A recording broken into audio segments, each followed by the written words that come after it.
Bonjour Bertrand Dufour. Bonjour. Vous êtes associé chez RSM, vous êtes spécialisé dans les questions liées à l'économie du numérique.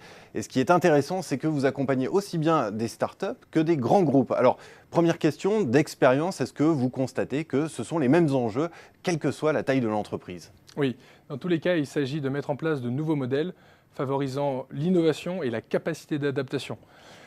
Les outils numériques correctement intégrés permettent de créer des leviers tant de croissance que de rentabilité.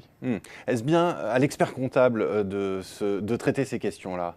L'expert comptable est parfois réduit à une vocation de conformité. Au-delà de ça, il a la confiance du dirigeant et une capacité de dialoguer avec les directions différentes de l'entreprise, tant financières que de systèmes d'information.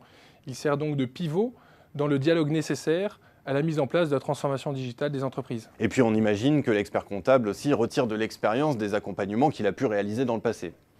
Oui, il n'y a pas de recette miracle pour assumer et réussir sa transformation digitale. Néanmoins, ce qu'on constate, c'est que des petites structures type start-up ont une capacité à mettre en place des politiques, à les tester et à pivoter sans en souffrir de manière trop importante qu'aujourd'hui les grandes entreprises n'ont plus ou pas. Il est donc intéressant d'avoir des retours d'expérience et de faire bénéficier toutes les structures de ce qui ne fonctionne pas, à défaut de donner une recette. Est-ce que vous pouvez nous en dire un petit peu plus sur ce qui ne marche pas? Quelles sont les leçons de ces startups qui sont en échec? Aujourd'hui, les startups ont tendance à raisonner sur un système de business model pur au détriment du business plan. Et les sociétés ont tendance à fonctionner sur un système de business plan, parfois au détriment du business model.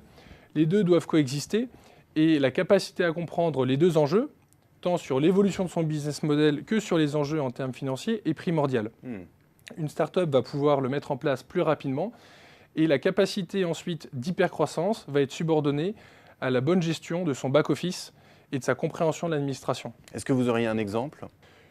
Une société qui aurait défini qu'elle pouvait attaquer un marché énorme, mais finalement où tous les process resteraient manuels, n'aurait pas compris ce levier possible. Et lorsque la croissance arrive, finalement, ça devient un frein et un problème. Ce frein du coup du back-office est important et va traduire la capacité d'une société à réussir ou ne pas réussir. Eh bien, merci beaucoup Bertrand Dufour pour cet éclairage sur ces échecs des startups qui peuvent être riches d'enseignements pour les grands groupes. Merci beaucoup. Merci.